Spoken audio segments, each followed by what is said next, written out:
आज लोकसभा में एक अजीब वाकया हुआ। शून्यकाल का वक्त था, सदन की कार्रवाई चल रही थी, पब्लिक इंपॉर्टेंस के मुद्दों पर चर्चा हो रही थी।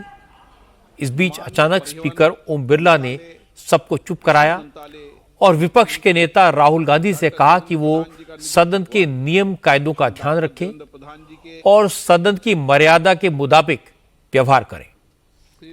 स्पीकर ने जो कुछ कहा उसे सामने बैठे राहुल गांधी ने सुना, लेकिन वो समझ नहीं पाए कि हुआ क्या। क्योंकि स्पीकर ने जिस वक्त ये बात कही उस वक्त सदन में खामोशी थी, कोई हंगामा नहीं हो रहा था, राहुल गांधी भी चुपचाप बैठे थे। इसीलिए केसी वेणुगोपाल समेत कांग्रेस के दूसरे नेताओं ने भी स्पीकर की बात पर आश्चर्य जताया। लेकिन स्पीकर ने अपनी बात कही और इसके बाद सदन की कार्रवाई 2 बजे तक के लिए स्थगित करके आसन से उठ गए। स्पीकर ने यह बात क्यों कही, मामला क्या था, मैं आपको बताऊंगा, लेकिन पहले आपको सुनाता हूं कि आज स्पीकर ने हाउस में कहा क्या। माननीय सदस्यगण, आप सबसे अपेक्षा की जाती है कि आप सदन में सदन की मर्यादा और शालीनता के उच्च मापदंडों को बनाए रखें। सदन में मेरे संज्ञान में ऐसी कई घटनाएं हैं जब माननीय सदस्यों के आसन सदन की उच्च परंपराओं मापदंडों के अनुरूप नहीं है। इस सदन में पिता पुत्री, माँ बेटी, पति पत्नी सदस्य रहें।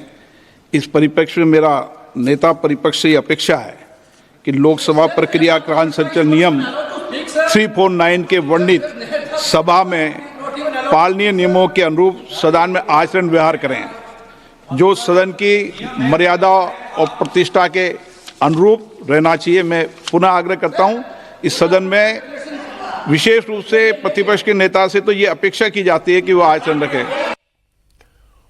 ओम बिरला ने जो बात कही उसके पीछे की वजह उन्होंने नहीं बताई, लेकिन बीजेपी के आईटी सेल के इंचार्ज अमित मालवीय ने लोकसभा की कार्रवाई का एक वीडियो ट्विटर पर पोस्ट किया और इशारा किया कि लीडर ऑफ ऑपोजिशन के इस व्यवहार के कारण स्पीकर को ने मर्यादित व्यवहार की नसीहत देनी पड़ी।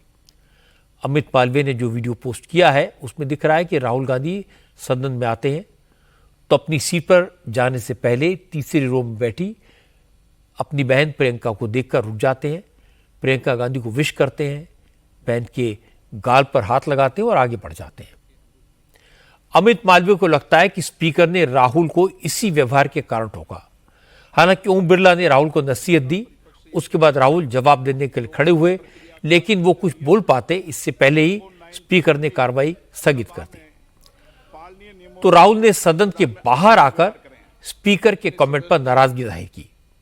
राहुल ने कहा कि स्पीकर ने उनके बारे में कमेंट किया और उन्हें जवाब देने का मौका तक नहीं दिया, जबकि उन्होंने तो आज सदन में कुछ भी नहीं बोला था। राहुल ने कहा कि आजकल पार्लियामेंट में विपक्ष की अनदेखी हो रही है, वो लीडर ऑफ ऑपोजिशन है, फिर भी उन्हें बोलने नहीं दिया जाता। पार्लियामेंट के भीतर लोकतंत्र खत्म हो गया है। पहले मेरे बारे में कुछ बोलने हैं, वो भी बिल्कुल पता नहीं क्या बोला, अनसब्सटेंशिएटेड। और फिर मतलब मैं खड़ा हुआ, मैंने कहा कि देखिए मुझे बोलने दीजिए, आपने मेरे बारे में कुछ बोला है, घूम कर चले गए और कोई मतलब अर्जन कर दिया, कोई जरूरत नहीं थी। लीडर ऑफ ऑपोजिशन को एक कन्वेंशन है कि बोलने दिया जाता है, जब भी मैं खड़ा होता हूं मुझे बोलने नहीं दिया जाता है, ठीक है। तो पता नहीं मतलब ये किस प्रकार से हाउस चल रहा है, जो हम कहना चाहते हैं हमें कहने नहीं देते हैं। मैंने कुछ नहीं किया है, मैं बिल्कुल शांति से बैठा था, मैंने एक शब्द नहीं बोला, ठीक है। और पिछले मतलब 7-8 दिन में मुझे बोलने नहीं दिया, मैंने कुछ नहीं बोला है। ये एक नया तरीका है जहां डेमोक्रेसी में ऑपोजिशन की जगह होती है और सरकार की जगह होती है, यहां पे ऑपोजिशन की जगह है ही नहीं। तो ये बिल्कुल नॉन डेमोक्रेटिक स्टाइल से चलाया जा रहा है। ऐसा लगा कि इस बार राहुल ने कोई ऐसी हरकत नहीं की जिस पर आपत्ति की जाए और स्पीकर को इतना लंबा लेक्चर देना पड़े। लेकिन प्रॉब्लम है कि राहुल का रिकॉर्ड ऐसा है कि स्पीकर को बात बात पर गुस्सा आता है, वो वाजिब होता है। राहुल गांधी को इतने बरस पार्लियामेंट में रहने के बाद भी सदन के नियमों की जानकारी नहीं है, या वो जानबूझकर नियमों की परवाह नहीं करते। उन्हें यह मालूम होना चाहिए कि जब प्रधानमंत्री किसी एक इशू पर सुओ मोटो स्टेटमेंट देते हैं तो उसके बाद प्रश्न पूछने की परंपरा नहीं है। ये नियमों के विरुद्ध है।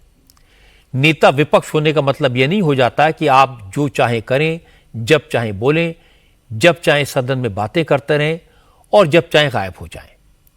नेता विपक्ष का पद एक जिम्मेदारी की पोजीशन है और राहुल गांधी को इसकी गरिमा का ध्यान रखना ही चाहिए।